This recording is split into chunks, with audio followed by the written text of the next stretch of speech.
TET డిఎస్సికి prepare అవుతున్న హిందీ అభ్యర్థుల కోసం ఈరోజు హిందీ వ్యాకరణంలోని క్రియ గురించి కొంత నేర్చుకుందాము.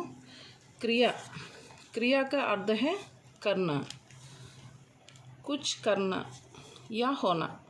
క్రియ అనగా జరిగించుట లేదా పని జరుగుట లేదా పని జరిగించుట.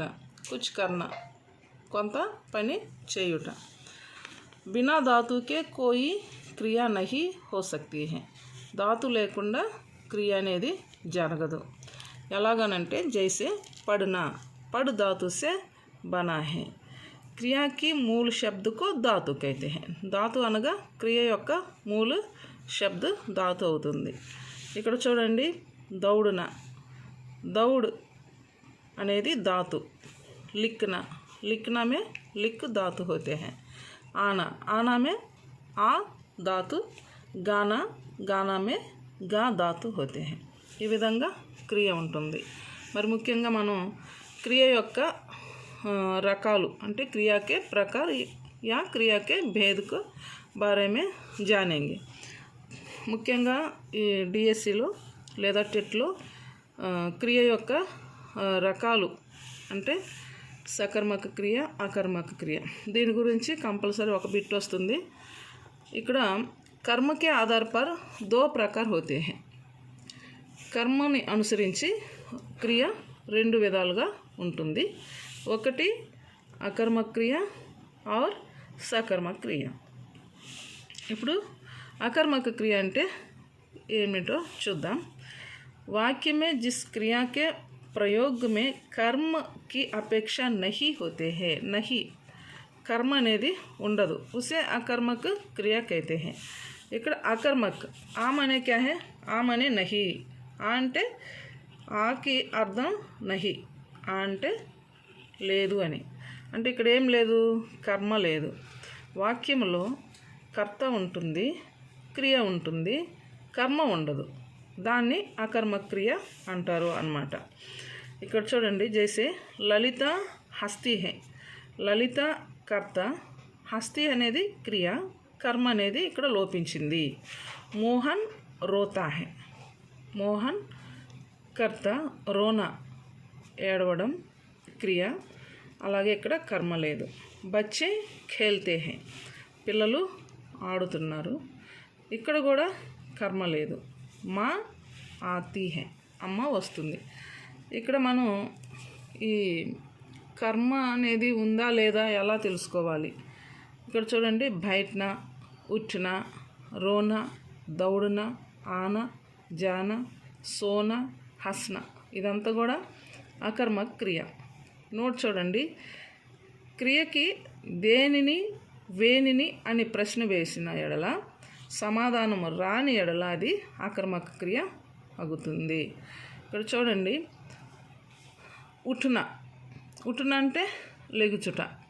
మనం ఈ ఉఠనా అనే క్రియకి దేనిని అని ప్రశ్న ఇచ్చినప్పుడు దేనిని లేస్తున్నాడు అని మనం క్వశ్చన్ వేసుకోలేము, దానికి ఆన్సర్ రాదు. రోనా ఏడ్చుట, దేనిని ఏడుస్తున్నాడు అనగలమా? అలా అనలేము. ఎందుకు అని క్వశ్చన్ వేసుకుంటే ఆన్సర్ వచ్చింది, కానీ ఇక్కడ అలా వేయకూడదు. దేనిని లేదా వేనిని అని మాత్రమే క్రియకు మనం ప్రశ్న వేసుకున్నప్పుడు అది ఆన్సర్ కానీ వస్తే అది సకర్మక అవుతుంది, రాని ఎడల అది అకర్మక అవుతుంది. ఈ విధంగా దౌడన, ఆనా, జానా, సోనా. ఇంకా क्रिया का व्यापार का फल क्रिया पर ही पड़े उसे అకర్మక క్రియ कहते हैं. అది కూడా ఒక పరిభాష. క్రియా కా వ్యాపార కా ఫల్ అంటే క్రియ జరిగించినటువంటి పని యొక్క ప్రభావము కర్తా కా వ్యాపార కా ఫల్, సారీ అండి, కర్తా కా వ్యాపార కా ఫల్ కర్తా పర్ హీ పడే అంటే కర్త జరిగించిన పని యొక్క ప్రభావం కర్త పైనే పడితే అది అకర్మక క్రియ అవుతుంది, అక్కడ కర్మ ఉండదు. ఓకేనా? ఇక్కడ చూడండి, మా ఆతీ హై. మా అనేది కర్త, కర్త యొక్క పని యొక్క ప్రభావం ఎవరో పైన ఇక్కడ పడలేదు. అమ్మ వస్తుంది, అది ఆ ప్రతిఫలం లేదా అలసట కానీ అదంతా ఎవరిపైన పడుతుందంటే పని జరిగించిన వాళ్ళపైనే పడుతుంది, కర్త పైన పడుతుంది. కనుక ఇది అకర్మక క్రియ అవుతుంది. కర్త చేసినటువంటి పని యొక్క రిజల్ట్ లేదా ప్రతిఫలం లేదా ఆ బాధ అనేది కర్త పైనే పడితే అది అకర్మక క్రియ అవుతుంది. ఇక్కడ కర్మ లోపిస్తుంది. దాన్ని మనం ఆ పదాలు కర్త ఉందా లేదా అని మనం తెలుసుకోవడం కోసం ఈ విధంగా క్రియకి తెలుగులో మీనింగ్ చూసుకొని ఆ మీనింగ్ని బట్టి మనం దేనిని వేనిని అని ప్రశ్న వేసుకుంటే సమాధానం కానీ రాకపోతే అది అకర్మక క్రియ అవుతుంది. ఇక్కడ కన్ఫ్యూజ్ అవ్వద్దండి. అకర్మక క్రియ అనేది చాలా ఇంపార్టెంట్. ఖచ్చితంగా అకర్మక క్రియ మీద ఒక బిట్టు మనకి టెట్లో లేదా డిఎస్సిలో వచ్చే అవకాశం ఉంది. నెక్స్ట్ మనం సకర్మక క్రియ కూడా చెప్పుకుందాము.